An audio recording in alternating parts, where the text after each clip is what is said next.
एक विशेष साधना जिसके माध्यम से मन एकाग्र हो सके। जब आप साधना कर सके तो आप अंदर उतर सके, और अंदर उतरना आपके लिए जरूरी है। चाहे आप लक्ष्मी की साधना करें, चाहे आप सरस्वती की साधना करें, चाहे आप महाकाली की साधना करें, चाहे जगदम्बा की साधना करें, यदि साधना में सिद्धि प्राप्त करनी है तो फिर ये जरूरी है कि आप इस क्रम को जो मैं समझा रहा हूं, इस क्रम को पहले आप में हृदय में उतारें, इस क्रम को पहले करें। और इस क्रम को करने के लिए एक विशेष मंत्र है जिसका पूरा विनियोग, पूरा क्रम नारद ने बड़े अच्छे ढंग से श्लोक में समझाया है। उसने कहा सबसे पहले यदि साधक या शिष्य साधना करने में प्रवृत्त होता ही है, यदि उसको साधना में सिद्धि प्राप्त करनी ही है, तो अपने आप में पूर्ण युक्त पवित्र हो, शरीर से बिल्कुल पवित्र हो, स्नान करे, सुबह उठ करके और संध्या वंदन करे और फिर आसन पर बैठ जाए। यहां तक तो सही है। तार को पेता, जब तारे हो उस समय बैठे, ब्राह्म मुहूर्त में बैठे। ब्राह्म मुहूर्त में बैठने के पीछे उनका चिंतन, उनका तथ्य तरीका यह था कि उस समय ज्यादा डिस्टर्बेंस नहीं होता, ज्यादा आवाज नहीं होती, ज्यादा शोरगुल नहीं होता। और ऐसा कोई उसके पीछे यह नहीं है कि दिन को साधना हो नहीं सकती। जब भी आपको ऐसा जगह मिल जाए जहां आप बिल्कुल शांत चित्त से कर सके, जहां आवाज नहीं हो, जहां डिस्टर्बेंस नहीं हो, वो चाहे दिन को 10 बजे भी हो सकती है, 2 बजे भी हो सकती है, सुबह भी हो सकती है, मगर सुबह बिल्कुल एक वातावरण शांत रहता है, गाड़ियों की और कारों की धाम धूम आवाज नहीं आ सकती। इसलिए प्रातःकालीन संध्या वंदन, देव पूजन सुबह बताया है। सुबह बताने के पीछे यही मतलब है। और फिर गुरु पूजन करें। पहला क्रम कि आपके जो भी गुरु हो, जिनसे भी आपने दीक्षा प्राप्त की हो, जिनको भी आप गुरु मानते हो, आपका संबंध गुरु से सीधा जुड़े। इसलिए जुड़े कि गुरु के ज्ञान को आपके हृदय में उतारने की क्रिया हो सके। जब हम किसी से जुड़ते हैं तो उसके सारे हाव भाव हमारे अंदर अपने आप आ जाते हैं। एक संबंध जुड़ जाता है, एक चेतना जुड़ जाती है। यदि हम किसी की, हमारा आश्रम में एक कहावत है, एक लोकगीत है हिचकी, गुजरात में भी इस लोकगीत को बहुत गाते हैं। और उसमें कहा कि मैंने बादी लो चितारे आवे हिचकी, मुझे आज हिचकी आई है इसलिए कि शायद यहां से 10,000 मील दूर बैठा हुआ मेरा पति मुझे याद कर रहा है, मुझे याद कर रहा है, इसलिए मुझे हिचकी आ रही है। वो 10,000 मील दूर बैठा हुआ, कोई तार बिल्कुल नहीं जुड़ा हुआ है, मगर एक संबंध बन रहा है क्योंकि वो याद कर रहा है, उसको हिचकी आ रही है। ठीक उसी प्रकार से जहां भी हम संबंध जोड़ना चाहें तो भावनात्मक संबंध जोड़ते हैं। इसलिए जब आप साधना करें तो गुरु आपके पास हो, चाहे वो सामने प्रत्यक्ष शरीर हो, चाहे 10,000 मील दूर बैठा हो, मगर उस पूजन क्रम से, उस मंत्र से हम उसको पास में स्थापन कर सके, उस गुरु मंत्र के माध्यम से जो आपके पास गुरु मंत्र है, और जिस गुरु मंत्र के माध्यम से भी आप गुरु का आह्वान कर सकते हैं। उसकी एक माला मंत्र जाप करने के, उसका पूजन करने के बाद, उसकी एक माला मंत्र जप करने के बाद फिर एक विशिष्ट मंत्र जिससे कि मन एकाग्र हो सके, उसके लिए पहला क्रम है प्राणायाम क्रिया।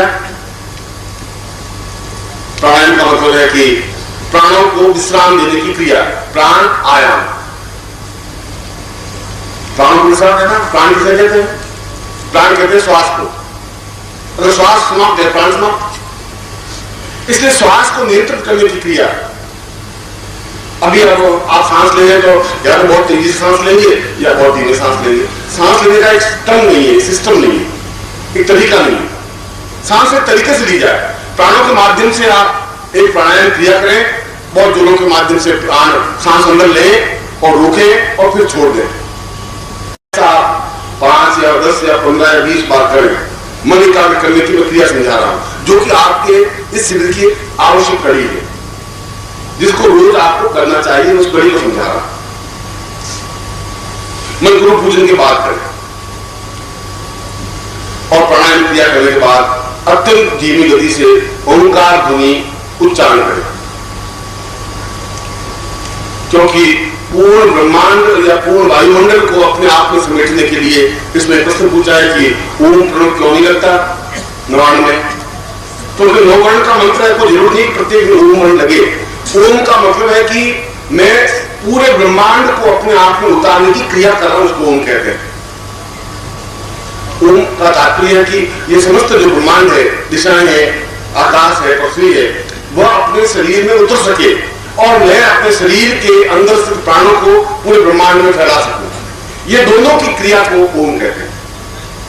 इसलिए ओम की ध्वनि के माध्यम से हम अपने मन को एकाग्र करने की क्रिया का प्रारंभ करें। यहां मन की एकाग्र नहीं हुआ, मगर यह जरूरी है कि हम उसके लिए अपनी पृष्ठभूमि बनाएं। मैं प्रैक्टिकल रूप से मैं ओम की ध्वनि कर रहा हूं, आप मेरे साथ ओम की ध्वनि करेंगे, मैं आपको समझाऊंगा, क्योंकि आपके पास प्रैक्टिकल चीज होनी चाहिए। मैं बोलूंगा ओम, आप मेरे साथ ओम की ध्वनि बोलेंगे धीरे से। हरि ओम।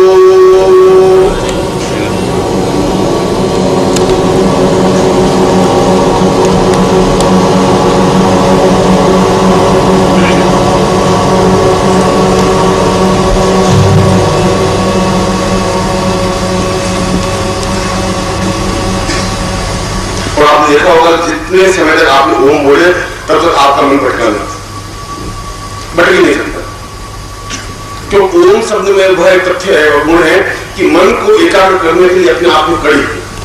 इसलिए प्रातःकाल उठ करके आपको अत्यंत धीमी जो आप कर रहे थे, चीख दी जरूरत ओम ऐसा कूदने की जरूरत नहीं, और ऐसा भी नहीं कि आप उच्चारण हो ही नहीं। ऐसा करने पर पूरा ब्रह्मांड का वातावरण आपके अंदर समाहित हो सकेगा। और कुछ तीसरी क्रिया, एक विशेष मंत्र है जिससे पूर्ण मन एकाग्र होता ही है, और वह मंत्र है, मैं लिखा देता हूं, आप नोट पिछले सुबह मैंने कहा था आपका नोटबुक होनी चाहिए, आपका पेंसिल होनी चाहिए, जिससे कि आप उसको नोट कर सकें।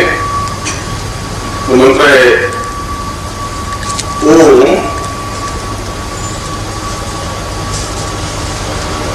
प्रणव